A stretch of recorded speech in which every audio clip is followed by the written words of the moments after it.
نحمد الله سبحانه وتعالى الذي جمعنا في هذا المعهد المبارك، معهد المنورة ما شاء الله، يكون إن شاء الله ملآن من النور إن شاء الله، وملآن من الأسرار في طلابه وفي طلبته وفي مدرسيه وفي مؤسسيه وفي مدير هذا المعهد إن شاء الله تعالى.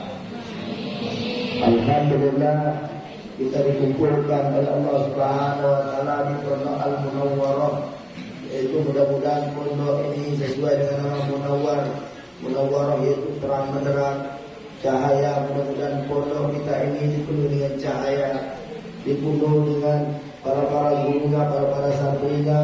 Tidak ada seorang pun yang keluar dari tempatnya kecuali dapatnya cahaya Nabi Muhammad SAW. Mudah-mudahan pondok kita ini diberkahkan oleh Allah Subhanahu wa taala, diberkahkan para santrinya, diberkahkan kepada para gurunya, diberkahkan pendirinya, dan diberkahkan pimpinannya, dan begitu juga orang-orang yang membantu pondok ini mudah-mudahan diberkahi oleh Allah Subhanahu wa taala. وصلينا هذه الصلاة الفريضة المباركة التي فرضها الله سبحانه وتعالى علينا، وهي صلاة الظهر. ونسأل الله سبحانه وتعالى أن يتقبل منا هذه الصلاة، وأن يتقبل منا سائر الأعمال بمحض فضله ومنه وكرمه. آمين. Alhamdulillah pada saat ini kita telah mengerjakan sholat zuhur secara berjamaah. Mudah-mudahan sholat kita yang saat ini diterima oleh Allah Subhanahu wa taala. Semua amal-amal kita diterima oleh Allah Subhanahu wa taala. ولماذا سميت صلاة الظهر؟ هل أحد منكم يعرف لماذا سميت صلاة الظهر؟ Kenapa sholat zuhur ini dinamakan zuhur? Kenapa sholat yang kita laksanakan tadi dinamakan sholat zuhur? Mungkin ada di antara kita, di antara kalian yang tahu kenapa dinamakan sholat zuhur? Ada yang tahu? صلاة الظهر لأنها أول ظهيرة ظهرت وأول صلاة ظهرت في الإسلام. Kenapa dinamakan sholat zuhur? Karena zuhur ini arti jelas, ya. Maka yang pertama kali sholat yang diwajibkan di atas orang Islam yaitu zuhur. Maka dengan sholat ini akan nampak, akan jelas Islam ini akan berjaya. ومتى فرضت الصلوات الخمس على النبي محمد صلى الله عليه وسلم؟ من منكم يجيب على متى، سواء كان من الطلبة أو من الطالبات، متى فرضت الصلوات الخمس على النبي محمد صلى الله عليه وسلم؟ Ini pertanyaan selanjutnya bila ingin nanya. Yang pertama kali diwajibkan untuk Nabi Muhammad. Ini sholat yang 5 waktu ini sholat apa? Dan kapan dilaksanakan diwajibkan sholat 5 waktu ini? Mungkin ada santriwan dan santriwati yang ingin bisa menjawab, silakan. Waktu sudah masuk. Ada yang mau jawab? Kapan sholat ini mulai diwajib atas Nabi Muhammad?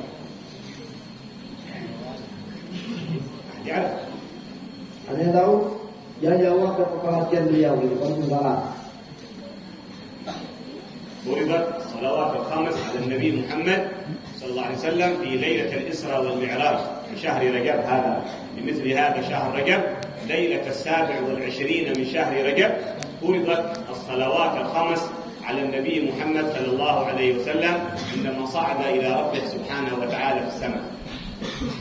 Diwajibkan atas Nabi Muhammad SAW sholat 5 waktu ini, yaitu pada bulan seperti bulan sekarang, yaitu bulan Rajab.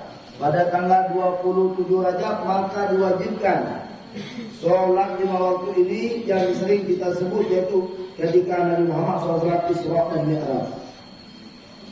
أي إنسان يسافر من بلاد إلى بلاد عندما يعود إلى بيته وإلى أهله لابد يأتي إليهم بهدية، يأتي لزوجته ويأتي لأولاده ويأتي لبناته بهدية، ويفرحون بهذه الهدية من أبيهم لأن أبوهم جاب لهم هذه الهدية الجميلة التي هي مناسبة لهم.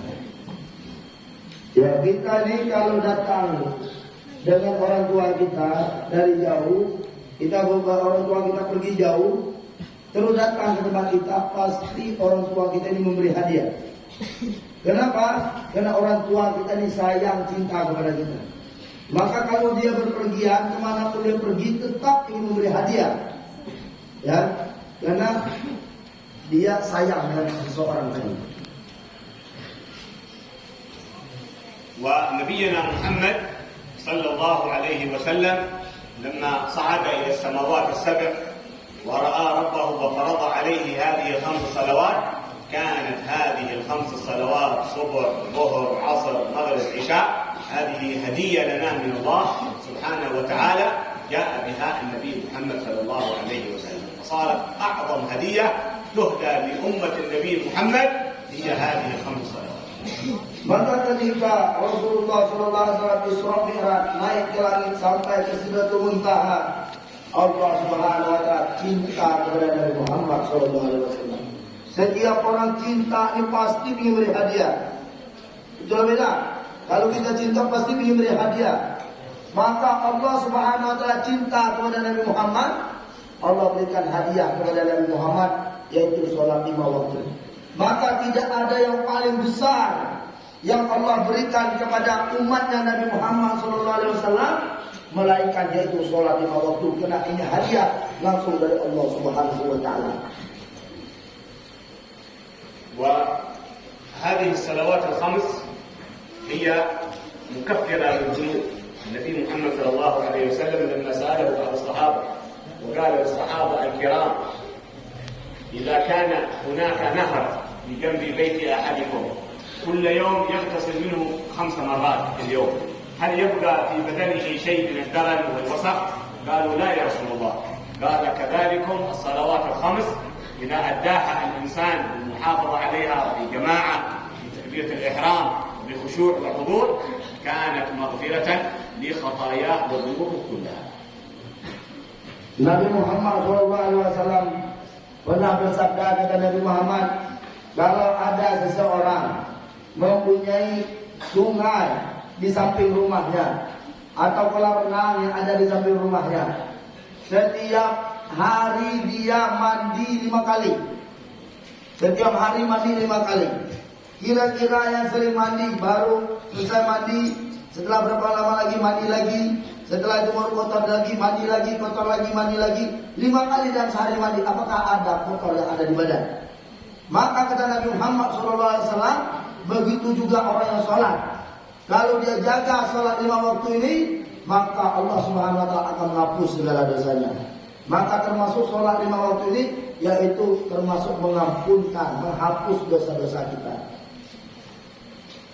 وأول صلاة فرضت على النبي محمد هي صلاة الصبح في الإسراء والمعراج، ولكن النبي محمد ما كان يعرف كيفية هذه الصلاة، فلذلك لما نزل إلى الأرض خرج إليه جبريل وعلمه صلاة الظهر، فصلى صلاة الظهر، فكانت أول صلاة ظهرت في الإسلام، وأول صلاة صلاها النبي محمد صلى الله عليه وسلم هي صلاة الظهر.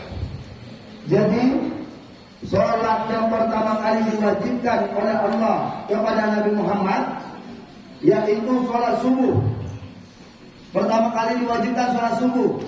Tetapi Nabi Muhammad tidak tahu bagaimana ini sholat. Maka ketika itu malaikat Jibril mengajar Nabi Muhammad SAW sholat.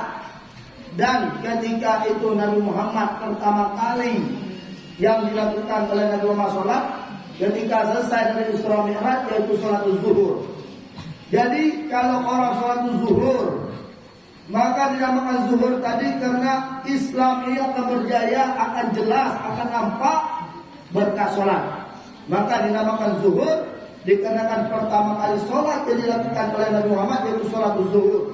Tetapi yang diwajibkan pertama subuh, yang dilakukan awal adalah zuhur. الله سبحانه وتعالى أمرنا بالمحافظة على هذه الصلاة، وقال في الآية الكريمة في القرآن الكريم: وحافظوا على الصلوات والصلاة الوسطى وقوموا لله قانتين.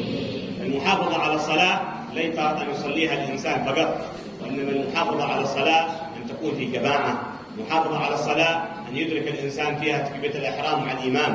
محافظة على الصلاة أن تكون بخشوع، أن تكون بحضور، أن تكون بدون حركة، ما يتحرك الإنسان في صلاته، يبقى ساكن في صلاته إلى أن ينتهي من صلاته. قال الله تعالى: قد أفلح المؤمنون الذين هم في صلاتهم خاشعون. Jadi sholat ini bukan kita sholat ruku sujud saja, tetapi banyak yang harus kita jaga, banyak yang harus kita perhatikan. Baik di dalam sholat kita, bagaimana kita bisa sholat kita tenang, bagaimana sholat kita ini bisa khusyuk. Kenapa Allah Subhanahu wa taala telah mengatakan dalam Al-Qur'an, telah berfirman dalam Al-Qur'an, sudah beruntung seseorang. Siapa yang beruntung? Allah katakan bahwa yang sholatnya khusyuk. Orang yang sholatnya khusyuk, ini orang yang beruntung. Maka dijaga sholat 5 waktu ini. Kita jaga bagaimana kita berjamaah takbiratul ihram dengan imam. Jangan sampai kita tinggal takbiratul ihram dengan imam. Dalam sholat kita tidak dibenarkan bergerak, berjalan kiri kanan, bukannya tidak boleh. Dan juga kata beliau, jangan lupa di dalam sholat yaitu siwak. Karena kalau orang yang sholat pakai siwak, 2 rakaatnya saja jauh lebih afdal, lebih baik daripada orang sholat 70 rakaat tanpa siwak. Orang yang sholat 2 rakaat pakai siwak, kalau dibanding dengan pahala orang yang sholat 70 rakaat tanpa menggunakan siwak, maka lebih afdal orang sholat 2 rakaat pakai siwak. السواك قال فيه النبي محمد صلى الله عليه وسلم: صلاة واحدة بسواك أفضل من 70 صلاة بدون سواك. Yang mana Nabi Muhammad SAW telah bersabda, apa kata Nabi Muhammad? Rakaatani bisiwak khairun min 70 rakaat min ghairi siwak. 2 rakaat menggunakan siwak, kata Nabi, jauh lebih afdal daripada orang yang sholat 70 rakaat walaupun khusyuk tapi dia pakai siwak. Lebih afdal orang yang pakai siwak walaupun 2 rakaat. إن شاء الله كل واحد من الطلاب والطالبات من هذا اليوم إن شاء الله صلاة العصر يكون كل واحد منهم معه سواك حتى ينال هذا الفضل وينال هذا الأجر والثواب ويكون من المتابعين للنبي محمد صلى الله عليه وسلم. قال النبي محمد في حديثه: لولا أن أشق على أمتي لأمرتهم بالسواك عند كل صلاة. Maka insya Allah kita yang hadir pada saat ini kita berniat, tidak ada seorang yang sholat asar di antara kita kecuali kita telah memiliki siwak semuanya. Kenapa? Karena Nabi Muhammad SAW pernah mengatakan saking besarnya pahala bersiwak. Kata Nabi, kalau seandainya tidak memberatkan atas umatku, kalau tidak menyusahkan atas umatku, sudah saya wajibkan umat saya ini setiap sholat menggunakan siwak. Sudah saya wajibkan. Tetapi karena ini akan menyusahkan, karena batang siwak ini tumbuh di Arab. Tapi alhamdulillah sekarang udah banyak. InsyaAllah akan disediakan oleh pimpinan kita, oleh kiai kita nanti. InsyaAllah kita berniat mulai sholat asar nanti kita menggunakan siwak. Kenapa? Ini adalah sunnah Nabi Muhammad SAW. Kita ingin sholat ngikut bagaimana Nabi Muhammad sholat. وأما إذا والعياذ بالله تعالى إذا ترك الإنسان هذه الصلاة أو تهاون فيها أو سهى فيها فهذا عليه عقاب من الله عظيم وشديد. قال الله تعالى: فويل للمصلين. من هم المصلين؟ قال: الذين هم عن صلاتهم ساهون، الذين يؤخرون الصلاة عن وقتها أو يتهاونون في هذه الصلاة أو يؤذن أو تطلع الشمس ولم يصلي الإنسان الصبح، فهذا له الويل، وهذا الويل نار جهنم أعاذنا الله وإياكم منها. Bahwasanya orang yang meninggalkan sholat ini azabnya begitu berat. Tidak ada azab yang paling berat kecuali orang yang meninggalkan sholat. Sampai Allah Subhanahu wa taala mengatakan dalam Al-Qur'an, fawailul lil musallin. Celaka orang yang sholat. Coba lihat orang sholat celaka. Bagaimana orang yang sholat? Allah katakan dalam Al-Qur'an ayat selanjutnya, alladzina hum fi salatihim an salatihim sahur. Yaitu orang yang dalam sholatnya lalai. Misalkan masuk waktu zuhur nih, 1:30, kita undurkan sampai 1:30. Ini akan celaka. Wail ini Allah katakan wail ini arti celaka. Tetapi wail ini juga nama neraka. Orang yang melalaikan sholat ini pasti akan masuk neraka, akan celaka. Maka kata beliau, kalau seandainya masuk waktu subuh, kita dah sholat subuh. Kapan sholatnya? Ketika matahari dah terbit. Sembahyang bodoh, sembahyang terlambat, itu akan masuk neraka, neraka wail. Dan wail bahasa lainnya yaitu celaka. Orang yang melalaikan sholat ini celaka. Bagaimana dengan orang yang tidak sholat?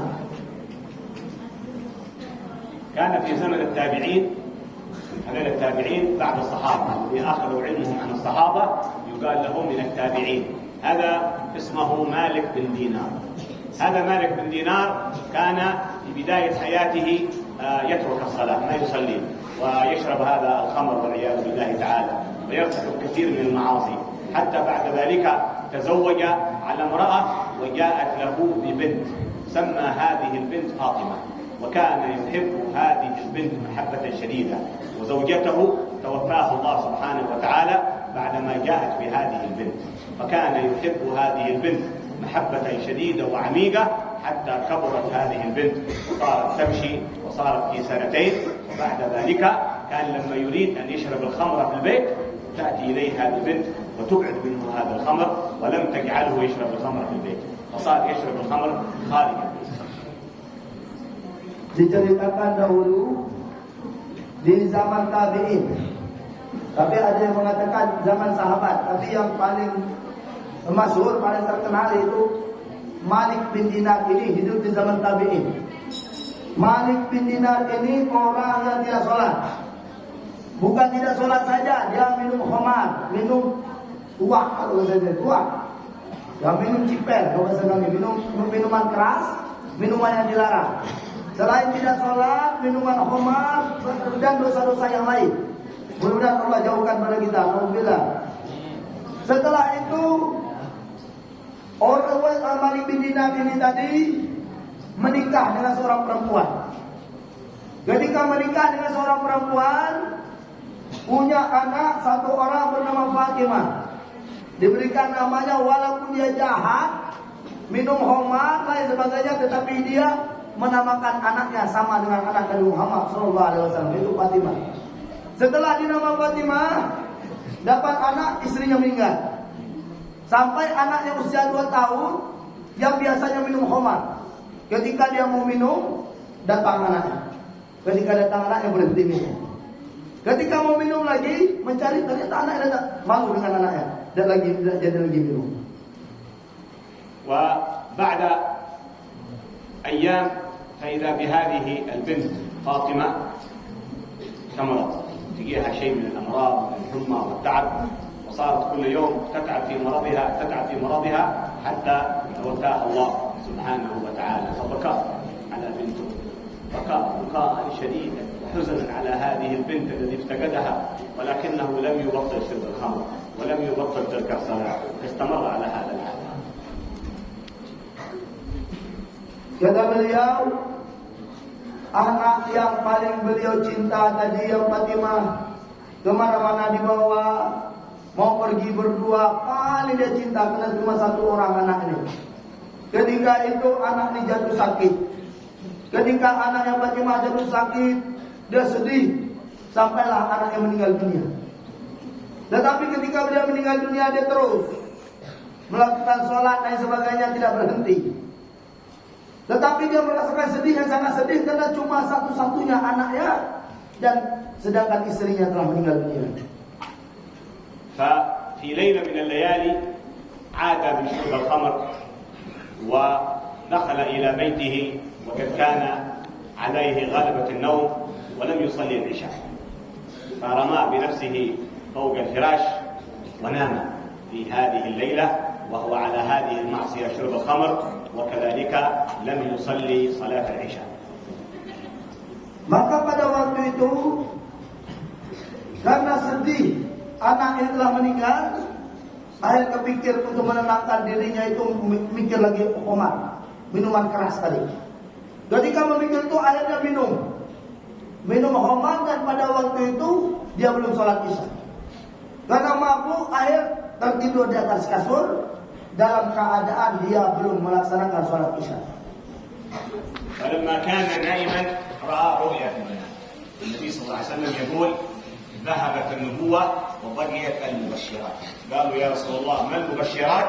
قال الرؤيا الصالحة يراها الرجل أو ترى له.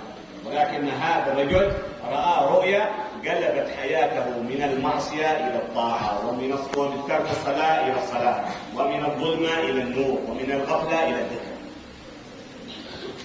Maka orang ini tadi ketiduran dan bermimpi. Dalam bermimpi ini tadi yang mana orang yang tadinya maksiat berubah jadi taat. Dalam taat berubah lagi maksiat.